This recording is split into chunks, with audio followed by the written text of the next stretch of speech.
Hey, are you thinking you might need to get a hip replacement at some point in the future? Has your doctor told you that your hip osteoarthritis is getting worse and that a hip replacement surgery is in the cards for you in the next year, maybe the next few years? Well, did you know that if you can get the mobility and the strength up in your hip, you can greatly improve the chances that you can avoid a hip replacement, or at the very least delay getting a hip replacement, which is very important because it buys you time to get stronger, so that if you have to have a hip replacement, some people just do, you're going to be in a better position to recover quicker after the hip replacement. Now, there's a whole process for getting stronger and improving your hip mobility. And here in my clinic, we do see patients that have hip osteoarthritis, and then they get better by doing the right exercises and strengthening over time so they can improve their situation tremendously. Now, I'm going to show you the first 4 exercises that we start people out on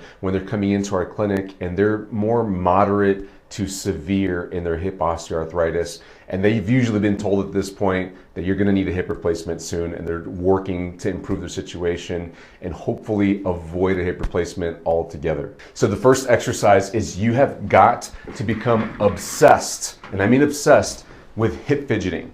So sit down somewhere comfortable. You might already be sitting, and all this is, it's the easiest exercise in the world, is you're just going to wiggle your thighs. Move your knees in and out, just like so. This is fidgeting. You know, it looks like I'm just doing a nervous tick. Some people just do this naturally anyway. But what this does for your hip joint, if you think about the ball and socket joint of the hip, it's putting a little wiggle through it. And if you just do that nice and easy in a way that doesn't hurt, it should be comfortable, it should be painless, it shouldn't bother you to do this, it shouldn't feel worse over time either, then this is great for you, because what you're doing inside the ball and socket joint of the hip is you're moving around the fluid, the joint fluid. It's called synovial fluid, so that you can get it to all the different surfaces within the hip joint and improve the lubrication and nutrition of the cartilage inside your hip joint. You may have been told that you have bone-on-bone hip arthritis. There's probably just some spots that are bone-on-bone. Maybe you have several if it's more severe. But if you can do this here, along with the next few exercises that I'm going to show you, and your situation's improving week by week, you know, after a few days of doing this, you should notice a little bit of an improvement, then you got a chance. You have a chance of delaying at the very least and setting yourself up for a quicker rehabilitation after. And at the best situation, then you would potentially avoid a hip replacement surgery altogether. So the best way to do this is to do this in 5-minute spurts. Literally set a timer on your clock, on your watch, kitchen timer, on your smartphone, whatever you like to use to time yourself. Just keep an eye on the clock and go for 5 minutes like this. Just nice, easy wiggles. You can do the side that's affected more so if that works better for you. Generally, side to side is easier than going up and down, but you can go up and down. And just to show you what I'm doing here, and to give you a better angle on what I'm doing here in my legs, I'm just moving my legs in and out. My feet are planted on the ground. If your feet were dangling, you could still do this. And it's not tiring at all to go for a few minutes. Now, if for some reason this hurts your hip, like it's hurting you right here, then you can do the motion a little bit less. So instead of going all the way out like this, just do smaller wiggles like that. And you can also do it for less time. Let's say it starts to hurt you after you do this for 3 minutes, you notice, then just go 1 or 2 minutes, stop and rest at that point, and then come back and do it 1 or 2 minutes and see what your tolerance is like over time. And then going up and down, you would use your foot to pump your foot up and down just like this. And it's a little less muscle use in your hip, so this might be more tolerable for you. You just have to see what your hip likes and doesn't like in order to get the most benefit out of this. Now, that hip fidgeting movement that I just showed you is very powerful. You have got to become obsessed with that. I would put you on a schedule, if I was your therapist, if I was seeing you in person, of doing that hourly, maybe even every 30 minutes while you're awake, of course. And honestly, most people that I send home with that exercise, that little movement, they tell me that they do it more than hourly because it's such an easy thing to do. You can do it in the car as long as you're not driving. You can, if you're waiting at an appointment, if you're sitting at home, if you're having a meal, if you're watching television, if you're watching YouTube, if you're on social media at home on your phone, this is super easy to do. So there's no excuse why you can't do this. That alone should improve your hip arthritis at least a good 10, maybe 20% if you're doing it enough. Exercise number 2 is called bent knee fallouts. You're going to have to lie down for this one, and this one allows your hip to move through a greater range of motion very comfortably and safely. So lie down just on your back with your knees bent like so. Get nice and comfortable, and with your knees bent, you're falling outwards. That's why it's called a bent knee fallout. So you're just going to let your knee slowly fall out like this to the amount of motion that's comfortable for you. Because if you get, let's say 70-80% of your full motion and then it starts to hurt in your hip, your arthritic hip starts to pinch or bother you, then don't go that far in the future. You're just gonna go through the motion that you can without any discomfort. And generally I'll tell people to do both sides but alternate. So you would move one leg out, then in, then the other leg out, then in. And you would do this for 2 minutes at a time. So you're looking at 120 seconds. Generally, people will do about 60 reps if you rather count reps than look at the time. Whatever works for you. You can just go for 2 minutes and count the reps the first time you do it and get an idea for how many you'll do. I like alternating rather than going out and in together just a bit more because it forces you to use your muscles to control better because you're having to think about moving one leg at a time and not letting your whole body roll over like this.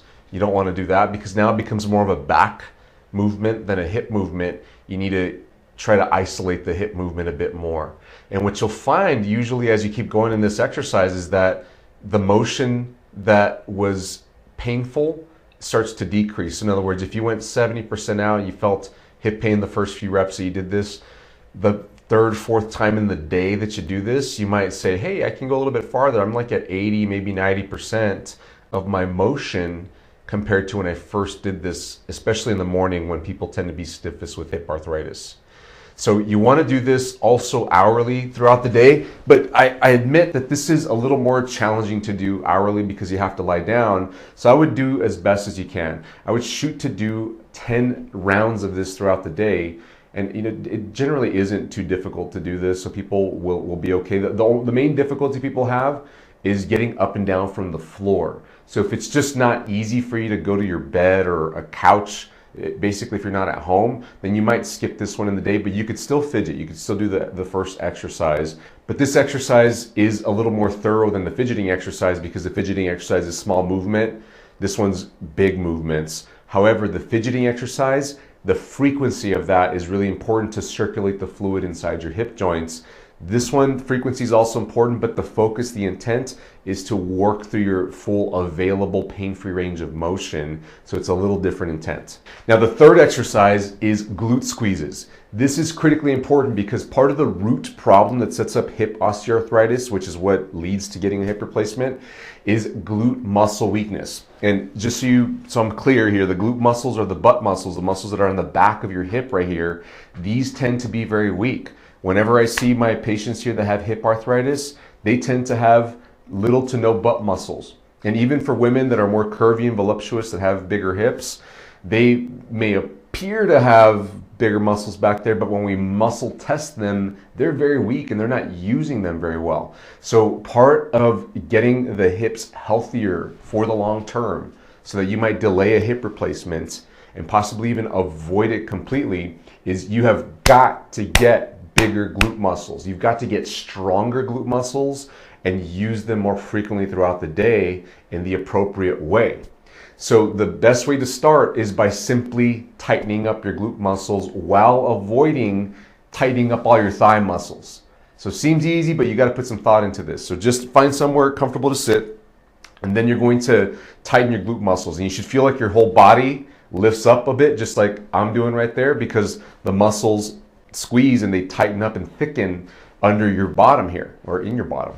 And when you do that, you should feel that the muscles start to tire out a little bit. Now, what you don't want to feel though is those thigh muscles also working a lot. So you're probably going to feel that the first time you do this. You're going to feel your thigh muscles right here on the front, maybe on the back too, squeeze. So you've got to find the percentage that you can squeeze your glutes at without your thighs working.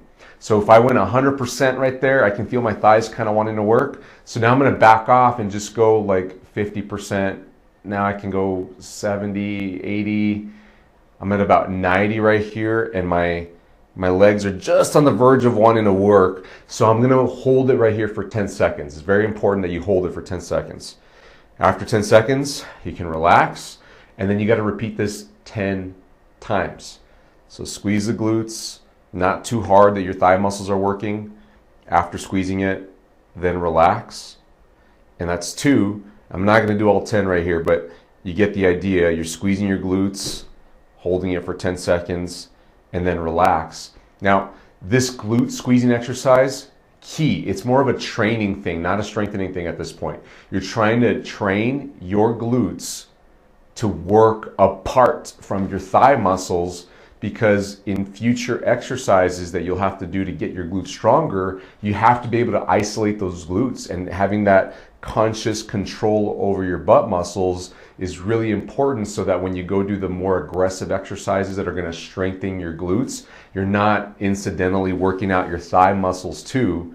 You're not accidentally working your thigh muscles. And then that means that you're going to technically be doing a thigh muscle workout, and it's those thigh muscles that start to take over for the glutes, and that feeds into the hip arthritis problem. It's going to feed into the root problem that sets up hip arthritis, so you don't want to be doing that. So you can do this in standing too, which I really like, because then you can do this almost anywhere. You can be standing in line somewhere, you could be at a store, you could be sitting down at home or in the car. You can technically do this lying down too. So all you're going to do in standing is squeeze your hip muscles, which is going to shove your hips forward. But again, you can't be firing those thigh muscles. You have to find the percentage that you can work at where your glutes work, but your thighs do not. So tight butt muscles here, I'm at about 70, 80%. Now I'm at 90, 95%. And I feel my thighs wanting to work, but I'm okay right here. Hold it for 10 seconds. 2, 4, 5, 6, 7, 8, 9, 10, and then relax. And this shouldn't hurt. This should feel really good on your hips. Now, the only reason it would hurt if you have hip arthritis to do this exercise is if it's extremely severely flared up right now. Like if you just went through a flare up, it's gotten significantly worse, maybe recently, or maybe it's been really bad for weeks or months, then it could hurt. You've got to back off on the intensity of doing this and work at like 10% or 5%. Just get your glutes to turn on a teeny tiny bit. And over time, as you flare down, you got to stop doing things that flare you down, like being on your feet too much. You know what flares you up. I mean, you know when you go through your day and you say, I'm gonna hit those stairs, or I got to go to the grocery store, and it just kills me all the time. You probably should be on a cane or a walker, or maybe some crutches. You need to offload your hips so that you can get the joint, the ball and socket joint, to rest a bit, but you can still do your daily activities. Maybe you got to use a scooter at the grocery store too, the motorized scooter. You've got to get off your feet and let your hip joint rest so that you can do these exercises, so that you can delay or maybe even prevent a hip replacement surgery. Okay, exercise number 4 is hand to heel rocking. This one's also improving your mobility. So you're gonna have to get on hands and knees on this one. So this one's a bit more advanced. You have to have your knees okay. You may skip this one if you just can't get into the position, or this is not going to be as easy to do throughout the day regularly, but I would go to do this at least twice a day would be fantastic. Like before you get up out of bed, or sometime in the morning, because you're usually around a bed, and then sometime in the evening when you're headed towards bed, because you can climb onto the bed and do this and you don't have to get up and down from the floor. However, if you feel like getting up and down from the floor is what you need to do, then go for it. I like this one a lot. A lot of people tell me they really benefit from this one. That's why I've included it here. So you're just going to get on your hands and knees. You can be on your fists. I like to be on my fists. It's just more comfortable on my wrists. But you can be flat-handed too if that's comfortable for you. And if your knee hurts, a little trick is to put pillows under it. Put a pillow or a folded blanket or towel, just cushion it, and oftentimes that helps.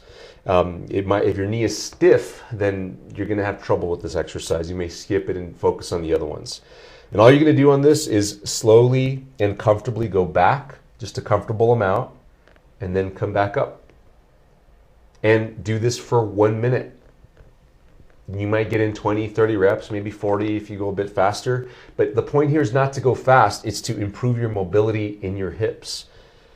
Nice and easy, you can pause. Some people like to pause right here and stretch a bit. They feel like their hip feels good when you get there. And then something else you can do is shift your hips over. So I'm moving my hips over this way towards my left foot and go back with my hips shot out to the left. So it's like I'm aiming that way, and you can go the other way too. So you can add slight different motions to the hip joint as you go back. So I'll tell people just to play with the motion, go back and forward, and don't push it too much. This shouldn't be an aggressive stretch. It should be a mild, comfortable motion that is focused at promoting more mobility in your hip. So you need to get yourself in a routine of doing these 4 exercises, at least a few of them, maybe the first 2 or 3 exercises, depending on your schedule and your location and how you can get up and down from the ground, all those factors you need to think about. But if you get into some consistency and some obsession with doing these exercises, you should begin to see an improvement in your hip mobility and then the use of your glute muscles, and that will get you some relief in your hip joints. Have you got a playlist full of videos for people suffering from hip osteoarthritis? Go check that out in the description here below. I'll see you in the next video. Bye-bye.